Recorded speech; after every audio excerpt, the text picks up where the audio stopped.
दिल्ली शहर के 4 दोस्त राहुल, विक्रम, समीर और अर्जुन एडवेंचर के बहुत शौकीन थे।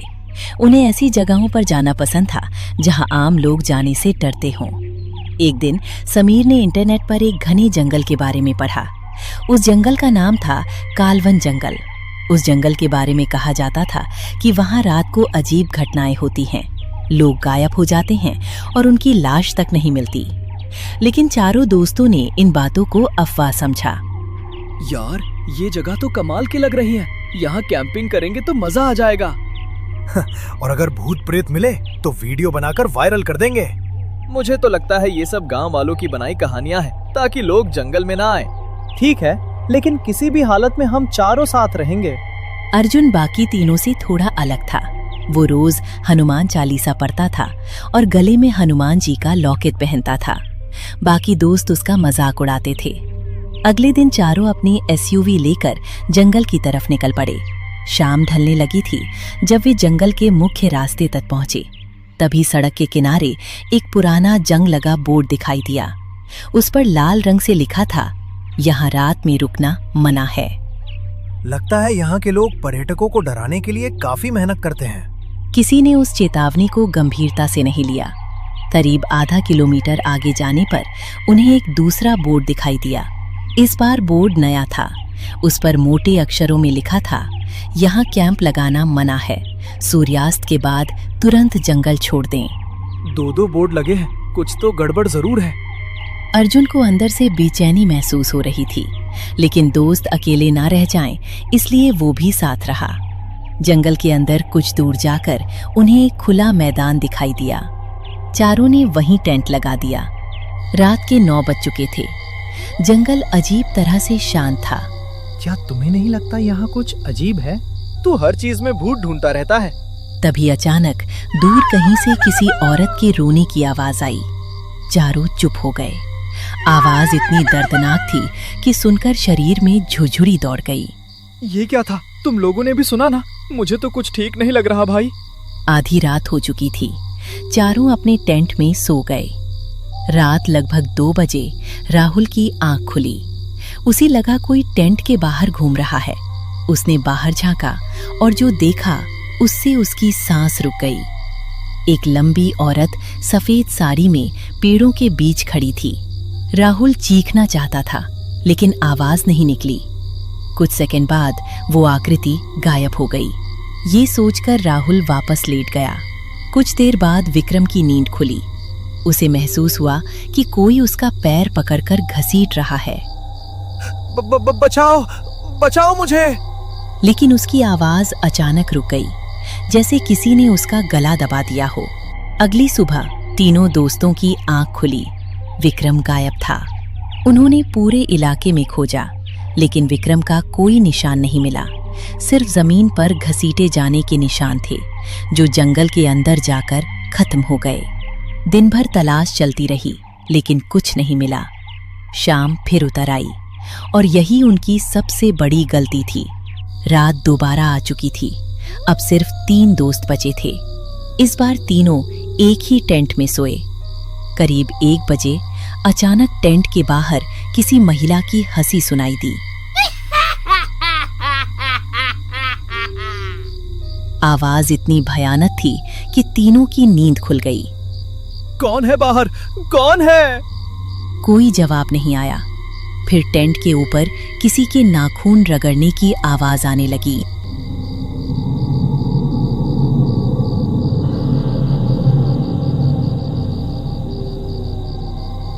तीनों के शरीर से पसीना बहने लगा और एक भयानक चेहरा अंदर दिखाई दिया।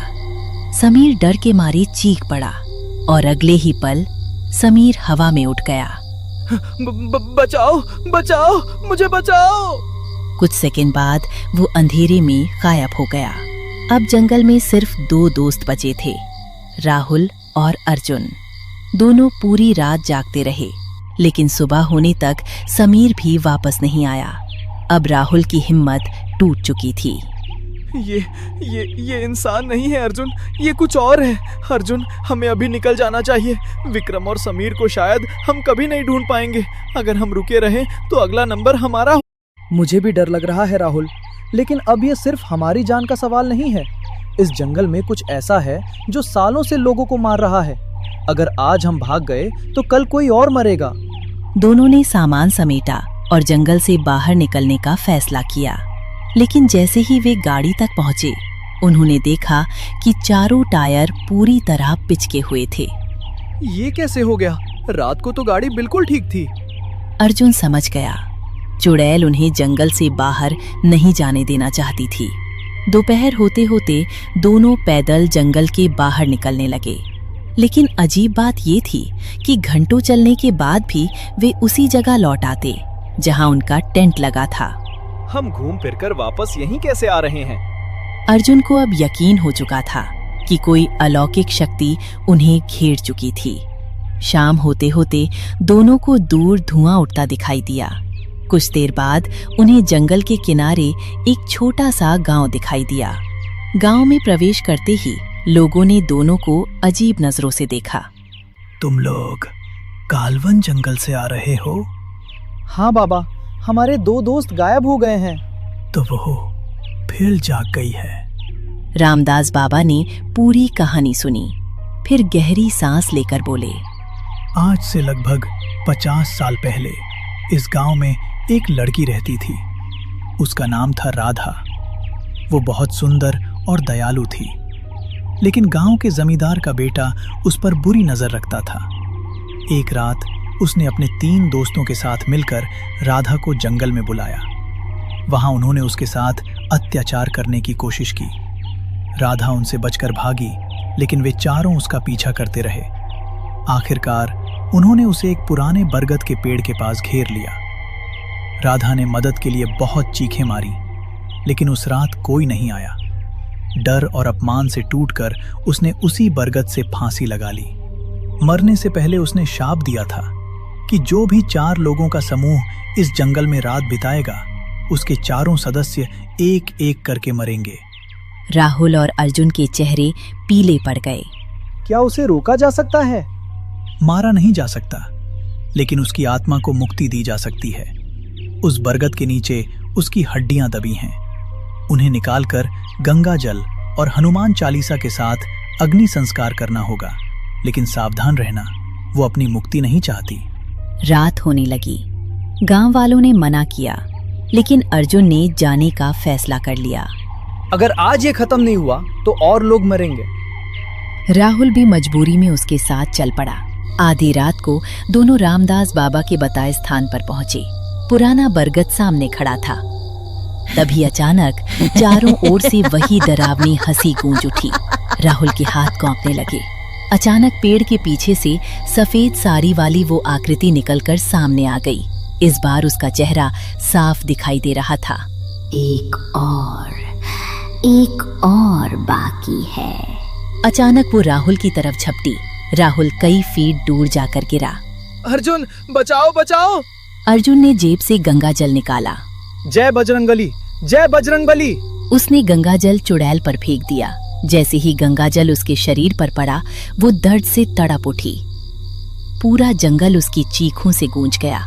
लेकिन अगले ही पल उसने भयानक रूप धारण कर लिया और तभी राहुल अचानक हवा में उठ गया। चुड़ैल उसकी गर्दन दबाकर उसे ऊपर ले जा रही थी।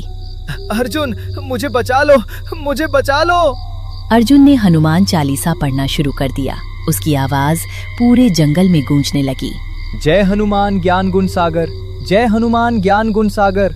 जैसे जैसे चालीसा आगे बढ़ी, चुड़ैल कमजोर होने लगी। उसकी चीखें और तेज हो गईं। अचानक जमीन हिलने लगी। बरगद की जड़ों के पास मिट्टी फट गई और वहां से एक पुरानी हड्डियों का ढांचा दिखाई दिया। अर्जुन समझ गया, यही राधा के अवशेष थे। वो तेजी से वहां पहुंचा और पूरा गंगा जल हड्डियों पर उंडेल दिया। अचानक पूरा जंगल सफेद रोशनी से भर गया और फिर पहली बार उसके चेहरे से क्रोध गायब हो गया। धीरे धीरे उसका भयानक रूप बदलने लगा। अब सामने एक साधारण युवती खड़ी थी। अगले ही पल उसका शरीर रोशनी में बदल गया और हमेशा के लिए गायब हो गया। विक्रम और समीर कभी वापस नहीं मिले। शायद वे उसी रात मारे जा चुके थे, लेकिन उनकी मौत व्यर्थ नहीं गई, क्योंकि उनके बाद उस जंगल में फिर कभी कोई इंसान रहस्यमय तरीके से गायब नहीं हुआ।